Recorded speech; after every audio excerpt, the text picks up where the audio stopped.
Assalamualaikum warahmatullahi wabarakatuh. Mustafa Muhammad sallallahu alaihi wa dzarati wa tamasyan sallallahu alaihi wa sallam qarabin husanila mu'alif hadal kitab sana wa yati maski sunna sunnah husana ba'ana wa madina jantina jantina sama syekhna husanila ma'atina asqiya malam talamiti mas billahi ta'ala lahumul fatihah dan syahadin bismillahirrahmanirrahim alhamdulillahi rabbil alamin.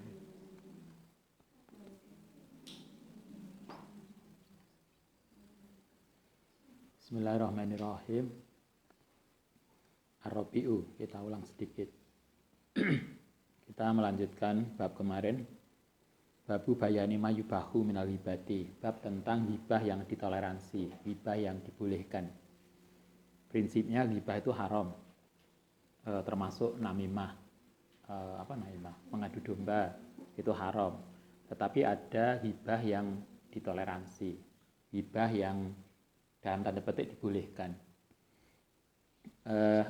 Di sini disampaikan kemarin hibah yang ditoleransi itu adalah hibah yang untuk kepentingan tertentu. Ada 6. Pertama kemarin adalah untuk melaporkan kejahatan seseorang. Kalau ada orang berbuat jahat, maka kita boleh melaporkan dia ke pihak yang berwenang.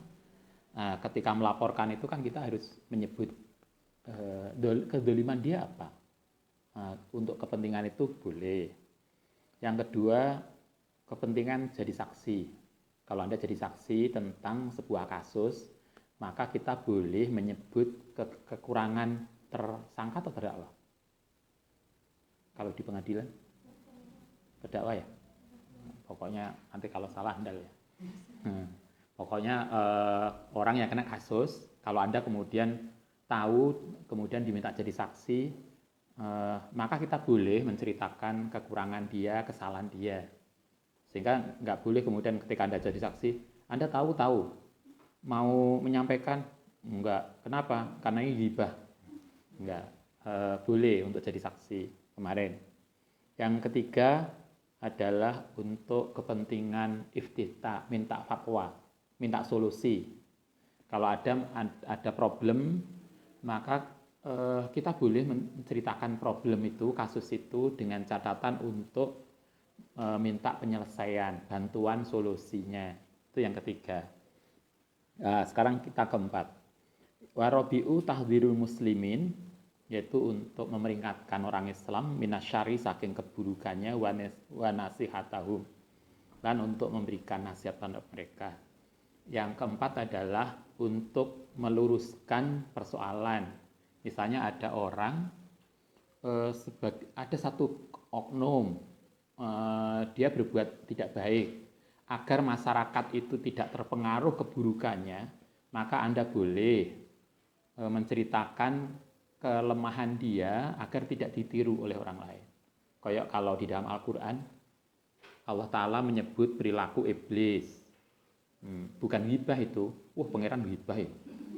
Karena ngerasani iblis. Atau Quran menyebut Fir'aun, itu boleh karena konteksnya adalah Al-Quran menyebut perilaku Fir'aun agar kita tidak terpengaruh kekurangannya. Maka itu boleh. Itu yang keempat. Baminha, dalam kasus keempat ini termasuk menceritakan agar orang tidak terpengaruh adalah jarhul majruhin, yaitu meneliti orang-orang akademisi. Jadi misalnya kalau di dalam hadis minar ruwati saking rawi lil hadisi wasuhudi. Jadi kalau Anda yang jurusan tafsir hadis ada? Kalau no tarbiyah. Nah, Anda yang di rumah, yang di kampus lain, yang jurusan tafsir hadis, kita diajarkan jarh wa ta'dil. Ilmu jarh wa ta'dil itu ilmu tentang bagaimana kita meneliti rawi-rawi hadis. Jadi misalnya innamal a'malu binniyat, itu rawi ini sapa wae.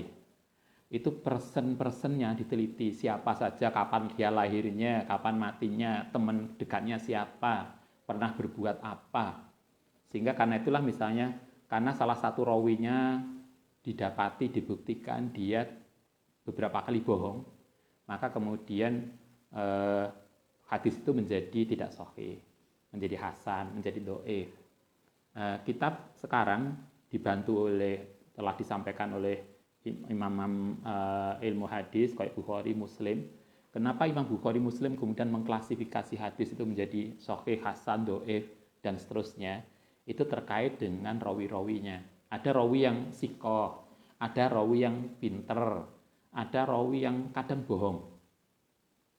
Nah, itu kan ilmu itu namanya jarh wa ta'dil. Nah, kita meneliti orang-orang seperti itu sehingga didapatkan ilmu yang bisa diklasifikasi, diverifikasi dengan valid, maka itu boleh dalam konteks keilmuan ya. Jadi kita meneliti orang di dalam konteks keilmuan itu boleh, tapi catatannya kita tidak dalam konteks menjatuhkan dia, tetapi untuk memvalidasi sebuah keilmuan. Nah, itu boleh. Wadzalika jaizun, melakukan tadi verifikasi tokoh, verifikasi akademisi untuk memastikan validitas keilmuan, itu jaizun boleh bi ijma'il muslimin. Bal wajibun, bahkan menjadi wajib lil hajati karena kebutuhan itu. Wa minha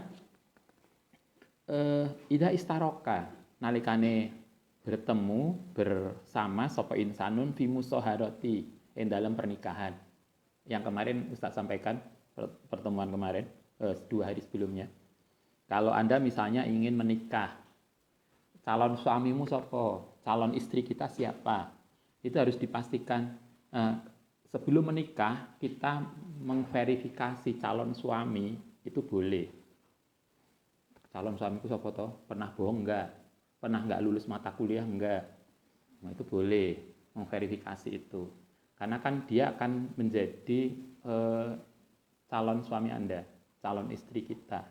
Maka kita harus benar untuk memilih bahwa yang akan menjadi suami kita, istri kita itu bukan orang yang salah. Nah, untuk itu maka dibolehkan dalam kasus musyawarah itu pernikahan, maka boleh. Begitu juga bukan hanya Anda yang mau menikah, kalau Anda jadi saksi, bukan saksi ya, Anda kan misalnya Anda, Mbak, saya tuh lagi senang dia, laki-laki itu, tapi sampean kan teman dekatnya, sampean tahu enggak? Nah, maka kalau Anda ditanya dan Anda tahu, Anda boleh menceritakan, oh iya Mbak, masiku apian kok, biasanya suka traktiran misalnya. Kelebihannya diceritakan, begitu juga hal-hal yang tidak baik. Maka menceritakan hal-hal yang kurang baik itu tidak termasuk ghibah dalam kepentingan ini. Boleh. Untuk kepentingan musyawarah. Atau musyarakah atau untuk join perdagangan. Jadi misalnya Anda ingin musyarakah, nggawe tim jual beli bareng, maka ingin melihat tim kita siapa toh, anggota kita tuh mau dagang dengan siapa, maka dia jujur apa enggak, nah, itu boleh kita memverifikasi. Au idaihi atau investasi, Anda punya uang kemudian mau invest, ya kita kan harus tahu toh ini yang mau dikasih investasiku perusahaannya bagus apa enggak, orangnya jujur atau tidak, nah, maka itu boleh. Au idai anhu, atau mengambil dari teman tim investasi. Au muamalati bi ghairi dzalika, atau perilaku-perilaku yang lain. Wajaba alaika, mongko wajib. Bahkan kalau di sini wajib alaika yang atas sira apa antadzkura lahu, untuk menyebutkan kalau Anda bukan pelaku, kalau Anda diminta untuk memberikan informasi, maka kita juga harus wajib ngasih informasi. Tadi misalnya Anda mau mencari suami, mencari istri, kemudian kebetulan Anda dimintai tolong, Mbak, sama kan teman dekatnya, tolong dia tuh kayak apa toh? Kan begitu, maka kita boleh ngasih informasi. Tadkura wajaba antadkura lahu, maing barang tak lamuhu yang ngerti sapa sira minhu, maka kita boleh ngasih informasi apa yang kita ketahui, tidak ngarang loh ya. Karena itu biasanya kita diajari oleh orang-orang tua dulu, kalau kita ditanya dalam konteks pernikahan atau saksi, kita mengatakan setahu saya yang saya ketahui itu begini. Kalau yang lain mungkin bisa berbeda karena yang kita ketahui kan enggak semuanya. Maka kita perlu katakan sepengetahuan saya. Atau yang saya ketahui dari dia. Itu begini loh, orangnya baikan, macam-macam itu boleh kita menyampaikan itu ala jihatin nasiha, untuk kepentingan memberikan nasihat. Tadi ada teman kita mau nikah dengan seseorang, Mbak, tahu saya orang itu begini, maka lebih baik begini, tapi sampean punya hak untuk ini, tapi sepengetahuan saya itu dia punya ini. Nah, kadang kan ada yang kita nggak tahu bahwa dia sudah menikah dan pernah cerai. Maka andaikan Anda tahu, oh enggak Ustaz, ini dulu udah punya ini, pernah hubungan baik dengan itu, mau menikah enggak tahu kabur, terus macam-macam. Gitu-gitu Anda boleh kalau memang itu untuk kepentingan tadi. Karena kita tidak ingin calon yang menikah itu nanti juga salah. Gitu kan? Salah karena dia tidak tahu, sementara kita tahu bahwa itu ada sesuatu yang tidak baik. Maka boleh. Fa'in hasola mongko lamun hasil apa gara tujuan bimujarati qalika layas seluhu, tidak, misalnya begini, Anda jadi saksi, Anda teman kemudian diminta, Mbak, saya mau menikah dengan dia, Saman tahu nggak dia, saya lihat Saman kenal dengan dia, menurut informasi dari Saman gimana, Saman nggak punya cerita, cuma hanya mengatakan gini, menurut saya Saman nggak cocok. Tapi kita nggak ngasih. Kenapa nggak cocok? Keburukannya nggak kita ceritakan. Cuma kita kan sudah ngambil kesimpulan. Mbak, ojo dilanjutkan. Menurut saya nggak bagus. Boleh nggak kita ngomong begitu? Ngasih kesimpulan. Saman nggak cocok. Atau kalau di sini dikatakan layas luhu. Tidak bagus laka untukmu apa muamalatu. Kamu nggak perlu bermuamalah pada dia. Au musoharatuhu. Kamu nggak bagus nikah dengan dia. Misalnya, Allah taf'al, atau kamu nggak perlu dekat sama dia deh, atau kamu nggak usah invest ke perusahaan itu, kamu nggak perlu kerjasama dengan dia. Itu kan kita ngasih kesimpulan, ngasih nasihat tetapi nggak ngasih reasoning. Boleh nggak kalau gitu? Kalau kita ngatakan begitu, itu boleh, tetapi kalau memang begitu lam yajuz, maka tidak boleh apa ziyadatu nambahi bidzikril musawi, dengan menambahkan sesuatu yang hanya melihat negatifnya saja. Kalau Anda mengatakan, Mbak, koyoke lek sampean nikah dengan dia, enggak deh, nasihat saya enggak usah. Kalau emang ngomong enggak usah ya enggak usah kemudian disebutkan dia elek gini tapi baiknya enggak diceritakno. Mestinya kan kalau kita cerita, yo baiknya ini loh Mbak, yang baiknya ini dia punya kayak Anda analisis SWOT, nanti ya analisis SWOT. Oh, dia punya kelebihan ini. Dia kekurangannya ini. Nah, terserah sampean ngambil kesimpulan. Tapi itu informasi dari saya begitu. Nah, mestinya begitu normatifnya. Tapi kalau nggak ngomong begitu, hanya ngatakan sama nggak usah diterusno Mbak. Tapi nggak ngasih alasan, maka kalau memang hanya ngomong nggak usah diterusno, itu ya nggak apa-apa. Tapi jangan kemudian ditambahi kemudian dengan sesuatu yang nggak baik. Tapi bener kita ngomong zaman nggak usah diterusno dengan itu. Itu menurut pertimbangan kita memang kita tahu betul bahwa ada hal-hal yang tidak bagus. Hanya kita nggak enak mau ngomong. Bukan untuk menjatuhkan loh. Karena kalau ini sinetron kan beda. Jangan dengan itu Mbak. Setelah itu kita yang milih dia. Kan beda lagi toh. Jadi kita ngomong jangan itu karena jujur bahwa menurut pertimbangan kita itu enggak pas. Itu boleh tanpa ada niat sesuatu yang enggak baik. Niatnya hanya benar-benar untuk memberikan sesuatu informasi yang baik. Walam yahsul. Tetapi lah yang ngomong tadi lah enggak usah ke situ Mbak. Tapi ternyata enggak paham juga, enggak mudah, yo boleh. Fa'ilam yahsul mongko lamun tidak hasil apa gharatu tujuane illa bitasrihi kelawan menjelaskan bi'ainihi dengan realitasnya ya fadkurhu mongko kita harus menyebutkan bisarihihi dengan jelas. Artinya kalau kita dimintai pertimbangan, kemudian kita hanya mengatakan, oh itu nggak bagus. Kalau itu misalnya yang kita kasih omongan, kasih pertimbangan itu bisa paham dan mengerti ya cukup. Tapi kalau enggak ya boleh kita menjelaskan apa yang tidak baik. Wa minha idza ra'aita. Contoh lagi adalah idza ra'aita nalikane ningali sapa sira man ing wong yastari yang membeli sapa man abdan ing budak makrufan yang diketahui bisarikoti kelan sikat suka mencuri. Awi zina utawa suka zina, awi surbi atau suka mabuk, awi weriha fa'aleka. Mongko wajib ing atase sira apa antu bayina yang to menjelaskan dalika ing tadi budak yang mau dibeli lil mustari maring pembeli ilam yakun lamun ora ana sapa man ku aliman bi orang yang ngerti. Ini lagi beli budak. Misalnya ada teman kita mau beli budak. Budak itu kan orang. Budak itu orang. Kemudian teman kita mau beli budak itu. Dia tidak tahu bahwa budak yang mau dibeli itu punya sifat yang nggak baik, suka zina, suka mabuk, suka mencuri dan seterusnya. Maka kita harus menjelaskan. Menjelaskan barang dagangan itu wajib.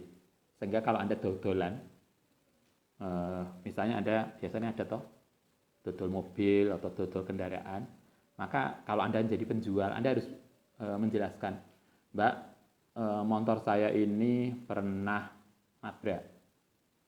Motor saya ini pernah masuk bengkel. Motor saya pernah ganti ban. Bannya wis tambalan. Maka semua kita harus ceritakan. Dengan segala kondisi itu, sudah tak ceritakan semuanya, saya minta harga sekian. Itu boleh. Jadi ketika kita dodolan itu gak kok sing cacat. Sepedanya wis retak, kemudian dicat, ditutupi. Kemudian enggak diceritakan, maka enggak benar. Karena sama seperti Anda ketika membeli, kemudian enggak mau ditipu oleh penjual, maka kita sebagai penjual juga enggak boleh menipu pembeli dengan tidak menyebutkan kondisi yang sesungguhnya. Jadi ceritakan, kan Nabi kan gitu toh, kayak dodolan, oh ini yang bagus, ini setengah, kalau yang bagus ini kualitasnya begini, harganya sekian. Kalau yang buruk begini harganya sekian.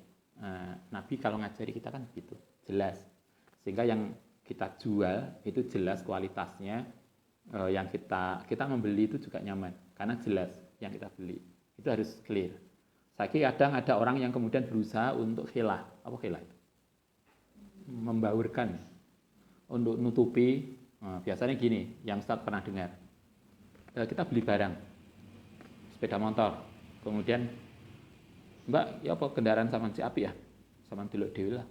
Ngono iku keadaane. Padahal kita tahu, dalam hati kecil kita sadar bahwa sepeda motor kita itu ada cacatnya. Tapi karena kita ingin nutupi cacatnya, kemudian nyuruh dia sendiri, delok dhewe lah koyo ngono iki. Padahal kita dalam konteks untuk nutupi. Ada yang begitu. Saya kira Anda pernah dengar juga toh. Sama delok dhewe Mbak, ngerti lah. Ada layak Ustaz ditawari model gitu langsung dia pun nggak jadi beli. Dia yang punya aja loh nggak bisa menceritakan. Terus bagaimana yang kita nggak pernah kenal? Gitu kan? Bagaimana saya akan membeli? Wong dia aja loh nggak tahu. Dia aja loh nggak mau menceritakan aib barang yang mau dia jual. Bagaimana saya akan tahu untuk barang itu? Nah, kalau Ustaz pindah toko aja, boleh yang lain, lebih aman toh. Ustaz pernah gitu beli material untuk bangunan. Kemudian saya butuh besi yang begini.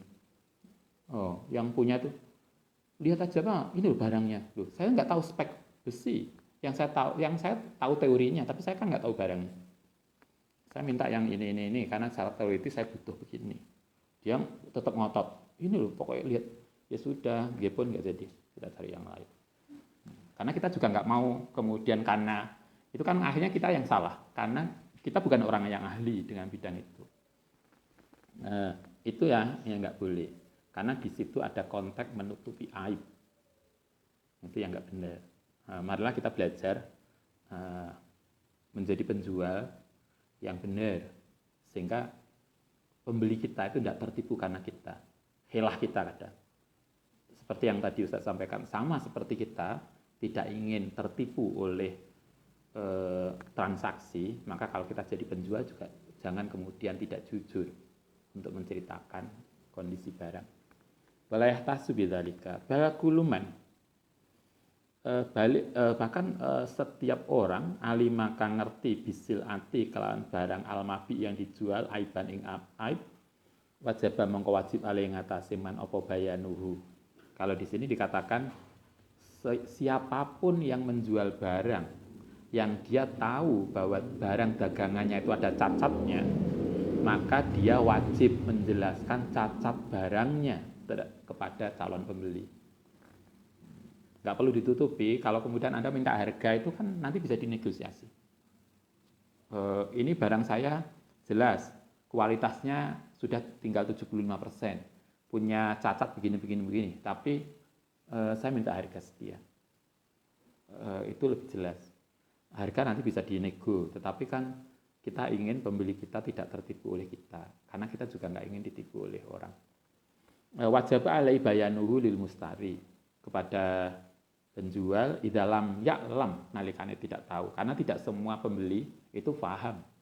Kayak Anda misalnya biasanya sepeda motor nggak begitu kenal dengan mobil, begitu kita punya rezeki mau beli mobil, kita kan bukan ahli mobil. Loh, kalau kemudian disuruh delok dhewe mobilnya terus pokoknya kayak gitu, bagaimana kita paham mobil ini bagus atau tidak? Yang ngerti barang itu bagus atau tidak itu kan orang yang ahli. Penjual, pemilik itu kan sudah memiliki mobil itu sekian lama, dia tahu di mana kelebihannya, di mana kelemahannya, maka itu harus dia sampaikan. Wa minha, itu boleh menyampaikan kelemahannya.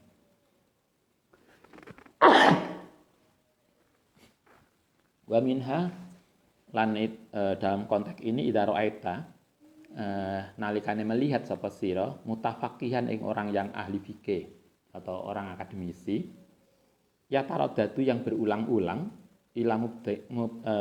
ilamub tadiin maring orang yang berbuat bid'ah au fasikin yakudu yang ngambil anhu saking alim al ilmu wa hiftalan khawatir sapa sira ayatadarrara yang itu berbahaya, memberikan dadi berbahaya sapa al mutafaqih orang yang fikih bidzalika fa alaika mongko wajib ing atase sira apa nasihatuhu bibayani halihi dengan menjelaskan keadaane mubtadi wa yustaratu tetapi disyaratkan antaksida entom berkeinginan bertujuan an nasihata ing nasihat. Wahada iku mimma saking barang yulatu yang dianggap salah fi indalem. Termasuk yang dibolehkan lagi adalah misalnya begini. Ada Anda ini sarjana. Kemudian ada teman kita sama-sama sarjana, sama-sama akademisi, sama-sama pinter, itu bergaul dengan orang tertentu yang kita tahu orang itu ahli bid'ah, misalnya orang yang tidak baik, dan orang yang itu mengambil keuntungan dengan berteman pada teman kita yang baik tadi. Sementara teman kita yang baik nggak tahu bahwa dia diperalat. Nah, maka kita yang sadar itu harus ngomongin dia, Mbak, sama ngerti tak kok akrab dengan dia. Nah, kita boleh kemudian menceritakan tadi orang oknum tadi yang mungkin memperalat dia tentang aibnya, perilakunya yang nggak baik. Tapi konteksnya adalah antaksida an nasihah, untuk memberikan nasihat, bukan untuk menjatuhkan, tapi untuk menasihati dia agar dia tidak salah dan tidak diperalat.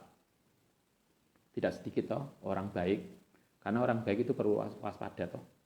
Kalau nggak waspada nanti diperalat oleh orang yang nggak baik. Nah, karena dia husnudon, terlalu husnudon, siapapun dianggap baik karena dia orang baik. Biasanya kan kalau orang itu baik itu menganggap semua baik kayak dia, sehingga nggak curiga. Tapi like kita itu orang buruk, kita menganggap semua buruk kayak kita, gitu kan? Karena dia itu baik, maka dia menganggap semuanya baik. Padahal tidak semua itu orang baik. Ada orang yang pura-pura baik, ada yang memperalat kita dan seterusnya. Maka kalau kita tahu bahwa dia hanya menjadi alat dari sebuah sesuatu yang nggak baik, kita harus menyadarkan dia dengan menjelaskan kondisi yang terjadi. Maka itu boleh. Tapi jelas di sini syaratnya hanyalah untuk memberikan nasihat, tidak untuk menjatuhkan orang. Waqad yahtamilu. Tapi bisa jadi, gini diingatkan, tapi terkadang muncul soal mutakalimu, orang yang menyampaikan tadi bidzalika apa al-hasadu, sifat hasad. Bisa jadi kita itu ngomongi kadang ada toh, aku gak paham loh mbak, saya itu hanya ngasih nasihat loh, hanya informasi loh. Padahal sebetulnya hati kita itu dengki banget sama dia. Masih ingat ceritanya iblis yang diceritakan dalam Al-Quran? Itu iblis ketika ngomongi Adam agar makan buah khuldi itu kan, saya tuh hanya ngasih nasihat loh ya, saya nggak, ini bener loh mbak, bener loh mas Adam, saya tuh hanya ngasih nasihat saja. Padahal sebetulnya kan dia ingin menjatuhkan Adam. Gayane, aku lo gak sama teman saya gak omongin mbak, betul loh. Padahal kita tuh sebetulnya benci banget, tapi hanya itu sinetronnya kan gitu tuh. Bener loh mbak, kalau nggak sama gak tau omong gitu, saya nggak kasih tahu loh. Hanya karena sama teman dekat saya loh, tak omong, saya kasih tahu. Iblis itu juga gitu. Dulu ketika goda Adam, saya tuh mainan nasihin saja, saya tuh hanya nasihat loh ya. Nah, akhirnya begitu Adam terkena, kan dia katakan loh, saya tuh kan hanya ngasih informasi loh, saya nggak tanggung jawab, itu kan urusannya Anda. Nah, di Quran kan juga disebutkan, nanti setan goda kita, sehingga orang-orang masuk neraka bilang, saya masuk neraka itu karena godaan dia loh, karena itu dia harus dikasih hukuman paling bawah. Apa kata setan? Loh, saya itu kan hanya bilang, saya nggak maksa. Kan itu kan diceritakan oleh Al-Quran. Saya nggak maksa loh mbak. Itu kan urusannya sampean loh. Saya tuh hanya ngomongi, saya hanya, ayo mbak. Tapi kan saya nggak memaksa. Coba, itu dijelaskan Al-Quran toh. Al-Quran kan jelas meriwayatkan nanti setan itu akan gitu loh. Ketika di neraka sama-sama dihukum, ketika orang yang masuk neraka jengkel banget, aku biar masuk ke sini karena godaan dia. Kemudian orang di neraka bilang, ya Allah kasihlah dia hukuman paling berat. Dikira setannya nggak pinter. Setannya bilang, lu saya dulu tuh hanya ngomongi lu, gak maksa lu, sama yang dewi lu. Yo urusannya yo wallahu alam bisawab. Yo 50-50 ya, 50 apa namanya? 50-50. Individu apa jenenge? Biasanya ada tuh istilahnya ngono kuwi lah pokoknya. Ini kan urusan dhewe. Nah, wa yulabisu lan kemudian membaurkan sapa setan ali ngatasé mandalika.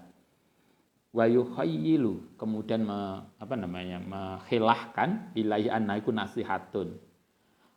Seolah-olah kita itu ngasih nasihat. Padahal sebetulnya kita tahu hati kecil kita tuh dengki banget. Setan sadar toh ketika ngasih nasihat ke Adam. Itu kan karena dengki agar Adam jatuh dari surga. Tapi kan dia bilang, saya nasihat. Saya itu nasihin saja, hanya nasihat loh, informasi. Nah, setan juga sering gitu. Kita tuh pura-pura ngasih nasihat, tapi sebetulnya kita itu menceritakan aib orang. Nah, sekarang karena itulah kita belajar. Kita tahu hati kecil kita tuh ngomongnya bener. Malah itu kita turuti.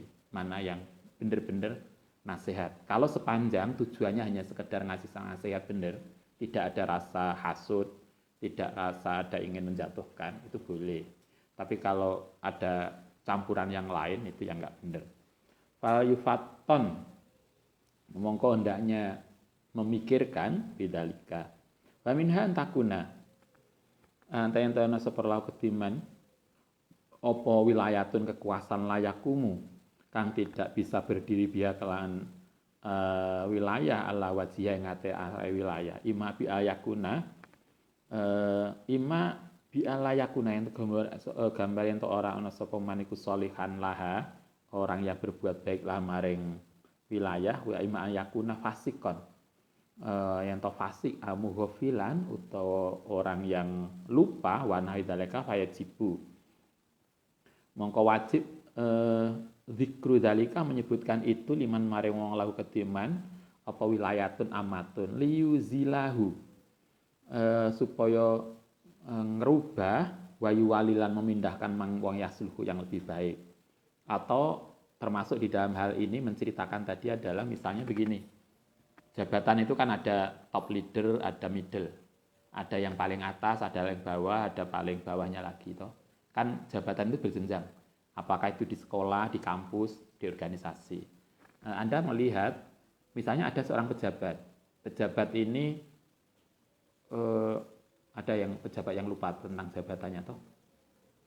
Dia pejabat tapi lupa, sehingga nggak mengerjakan tugasnya, tupoksinya, itu lupa. Maka kalau kita ngomongi dia nggak mempan, maka kita boleh menceritakan pekerjaan dia yang tidak pas tadi, tidak sesuai tupoksi tadi kepada pimpinannya, agar kemudian pimpinannya menegur dia atau meluruskan dia. Itu boleh. Tapi konteksnya kan jelas. Ini sama dengan tadi pengaduan atau memperbaiki tadi. Fayajibu mongko boleh. Tadi apa zikru dzalika liman wilayatun amatun. Maka boleh kita mendeskripsikan, menjelaskan perilaku salah satu oknum pimpinan tadi yang tidak baik tadi kepada pimpinan, sehingga pimpinan bisa mengambil tindakan. Sama dengan kalau kita mahasiswa, kemudian sesama mahasiswa biasanya nggak mudah untuk saling mengingatkan toh. Kita tahu teman kita sesama mahasiswa itu berbuat curang, nyontek biasanya, layak ujian masa normal itu kan golek posisi, karena posisi menentukan prestasi. Golek posisi jadi biasanya kuliah telat, UTS, UAS berangkat duluan, menentukan prestasi posisinya. Kita tahu bahwa aturan mainnya tidak open book, pekerjaannya tidak boleh nyontek, harus dengan benar. Ternyata dosen kita nggak tahu bahwa dia telah berbuat curang. Kita tahu, maka kita boleh melaporkan dia ke dosen kita, sehingga dosen kita bisa mengambil tindakan pada dia atau meluruskan dia. Nah, itu boleh. Tapi niatnya bukan untuk menjatuhkan dia loh ya. Ini saingan berat ini. Ini harus, itu beda lagi. Tapi kalau konteksnya agar dia berubah menjadi tidak seperti itu, maka itu boleh. Ya'lamu dzalika minhu. Liyu alimahu, supaya bisa berbuat bimuqtadha halihi, kelawan memutusi keadaannya dia, walayah tarubihi, dan tidak menjadi tertipu. Dosennya biar enggak tertipu, dia dikasih nilai bagus tapi ternyata hasilnya copy paste. Kalau kita biasanya ada dosen ngoreksi makalah, kita kan tahu tulisannya mahasiswa itu kan tidak seindah jurnal. Langgai makalah itu kan enggak sebaik jurnal yang sudah terbit. Biasanya sembulet, pengantarnya aja lo nggak jelas subjek predikatnya, nggak jelas kalimatnya, mau isinya bagus banget, kan kita malah curiga. Nah, terlalu baik itu orang jadi curiga, bener lah tulisannya dewe. Akhirnya kan tinggal kita searching, ternyata copy paste. Padahal ada dosen yang nggak perhatian, kemudian dia dikasih nilai baik, padahal teman yang lain udah kerja keras tapi nilainya pas-pasan. Tapi dia walaupun pas-pasan karena itu karya dia sendiri. Sementara teman kita yang dapat nilai baik itu karena copy paste. Maka kita boleh melaporkan ini tindakan yang nggak baik ini kepada yang berwenang, dalam ini dosen kita, agar kemudian itu bisa diluruskan. Kalau Ustadz biasanya ketemuan gitu langsung D. Ustadz kok nggak lulus? Kira-kira kenapa Anda nggak lulus? Makalah Anda bagus, Anda buat sendiri buat. Boten Ustaz, ngapunten, saya ngopi. Ya sudah, kan sudah sadar bahwa dia sadar sudah melakukan plagiasi. Karena Anda sudah tahu kesalahan Anda, maka silahkan bisa diulang semester depan. Kan gampang toh. Kita kan ngasih saran mudah, jelas, terukur, kan gitu. Karena ini persoalan moralitas yang itu nggak benar. Anda bisa bayangkan teman-teman kita belajar nulis dengan sekuat tenaga, kemudian ada oknum yang melakukan sesuatu yang nggak benar. Itu yang kemudian harus itu boleh dilakukan. Awi lamu bidalika tadi, sehingga kemudian bimuktadul hali bisa dipastikan tentang tadi kesalahannya dan diambil tindakan. Bayas'a ento diluaskan fi ayah khusuhu ento mendorong ala istiqomati ayak dilau bihi untuk menegakkan atau mengganti. Misalnya karena dia sesama mahasiswa yang nggak benar sehingga kemudian bisa diambil tindakan atau bisa diberikan alternatif tugas lain. Tapi yang jelas kita boleh menceritakan aib itu di dalam konteks ini. Al-khamisu, kita lanjutkan yang kelima. Ayakuna yento ono sapa maniku muhajiron, orang yang pergi bifiskihi kelawan sifat fasiknya au bid'atihi, kelawan sifat bid'ahnya. Kal muhajiri kaya orang yang muhajir bisurbil khamri kelawan minuman keras wa musodaratin nasi lan saking perkumpulan manusia wa ahdil mismaksi wajibayatil amwali lan ngambil mengambil harta dzulpan kan dolim wa tawal umuri lan menguasai perkara al batilati yang batil faya juzu mongko boleh apa zikruhu menyebutkan man bimakalan barang yuhajiru yang pindah sepaman bi kelawan tadi wayahrumu lan haram apa zikruhu bighairi kan liyane man binal uyubi illa ayakuna li jawazi sababun menjadi sabab akharu yang lain mimma saking barang zakarnahu. Sama dengan ini misalnya ada seseorang yang dari Malang pindah ke daerah lain, dia dipindah, ada tuh sekarang mutasi jabatan. Nah, kalau pejabat dia jabatan A, kemudian dimutasi menjadi B. Kenapa dimutasi? Karena dia melakukan pelanggaran etika, melakukan korupsi. Nah, maka di tempat baru tadi orang harus dikasih tahu dia dipindah ke situ karena korupsi loh ya. Maka kita boleh ngasih tahu. Sehingga kenapa harus begitu? Karena di tempat baru itu biar orang tahu bahwa dia pernah melakukan kesalahan ini sehingga tidak akan terulang.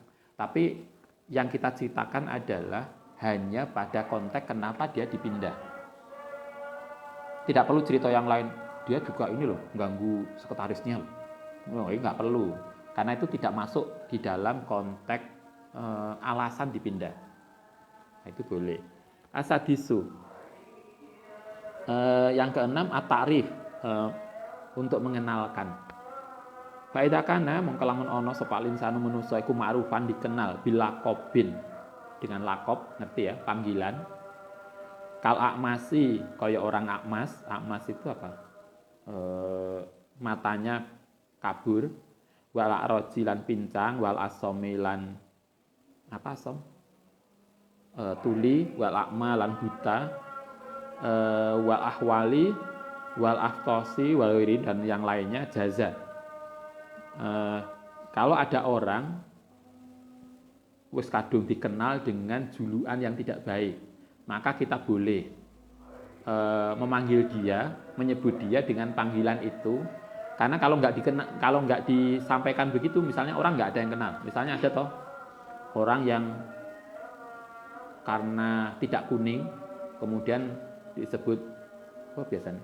Ireng. Misalnya si A ireng. Wis ning pondok dikenal. Lae Mbak Ireng, Mbak Item. Nah, karena namanya banyak. Biasanya nama itu kadang setelah itu ada 3, Robiah Dawiyah A, Robiah B, C. Kemudian banyak nama yang mirip-mirip kayak siapa ini? Anak Ulpa, Ulpe, Ulpe. Namanya banyak. Maka kemudian ada untuk memudahkan ada si A, apa bahasa Madurane? Celeng. Si A celeng. Maka boleh kita nyebut itu loh Mbak sing celeng. Misalnya Asalnya kan kita nggak boleh nyebut dengan sebutan itu. Tapi kalau nggak gitu, orang nggak kenal. Karena yang dikenal hanya dengan sebutan itu. Maka dengan sangat terpaksa, maka boleh. Nah, konteksnya hanya karena agar tadi, karena sudah dikenal begitu. Ada biasanya yang opong, dikenal dengan identitas tertentu, maka boleh dalam konteks itu. Tapi ingat, jaza ta'rifu bidzalika biniyati ta'rif, hanya sekedar untuk mudah, untuk pengenalan, tidak dalam konteks menjatuhkan. Wa yahrumu lan haram apa itlaquhu, menyampaikan ala jihatin tanakusi, ing atase arah untuk menyebutkan kekurangannya. Tapi walau amkana, lamun memungkinkan atarifu ngasih kenalan bigoirikan liyane, karena kalau memang ada yang lebih bagus, maka lebih bagus digunakan panggilan-panggilan yang lebih bagus lah, jangan celeng, jangan pendek, apalagi kadasen misalnya, karena sak pondok kenal bahwa dia kutuwen, karena kutune banyak. Santri biasanya resian karena rajin mandi dan keramas. Nah, misalnya kutune akeh, kemudian orang nggak akan kenal kalau nggak saking dikenal dengan koyok. Ada kalau dalam siapa yang kemudian dikenal dengan al-asom karena tuli.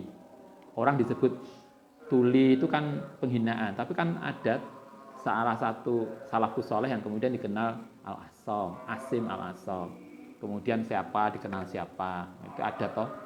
Nah, maka boleh. Tapi kalau kita disarankan kalau bisa dengan yang lain itu lebih bagus.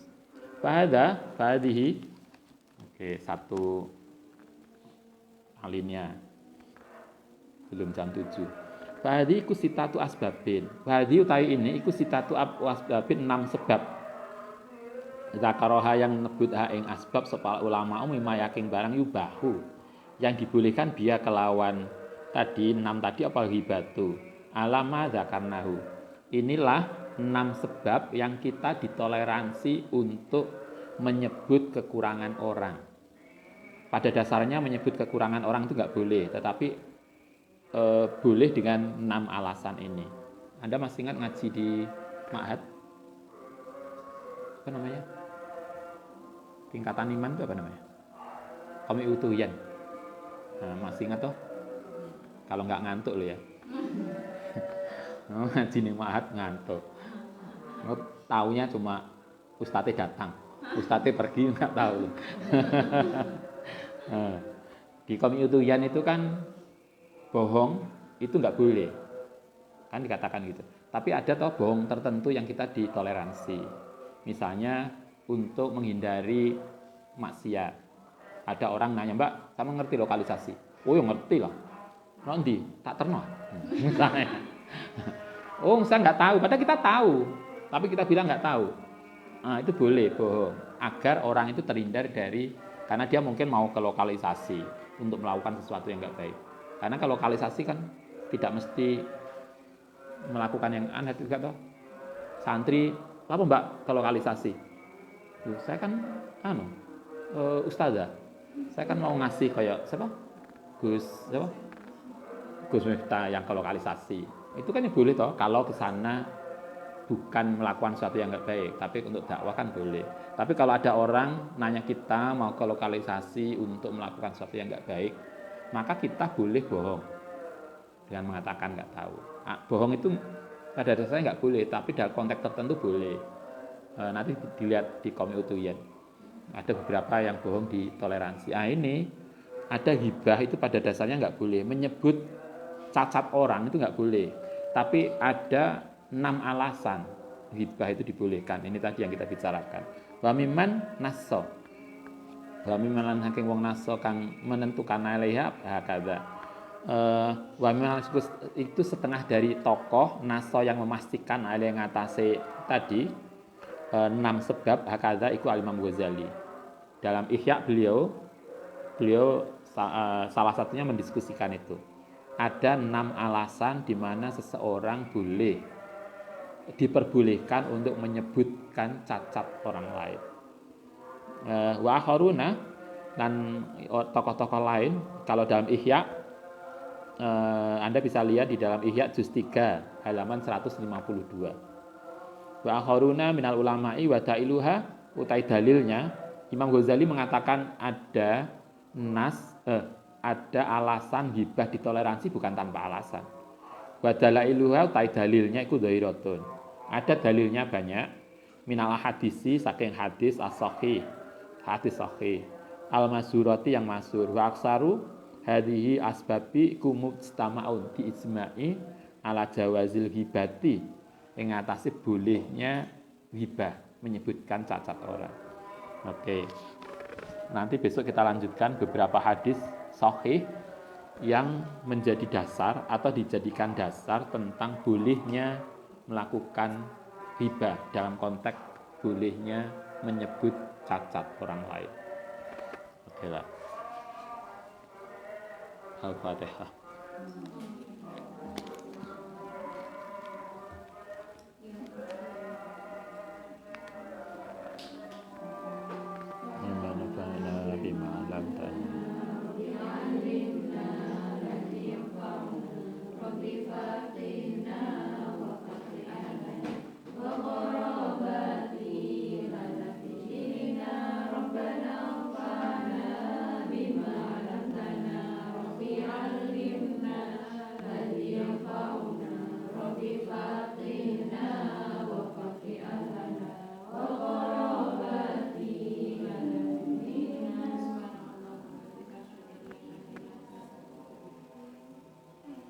Assalamualaikum warahmatullahi wabarakatuh.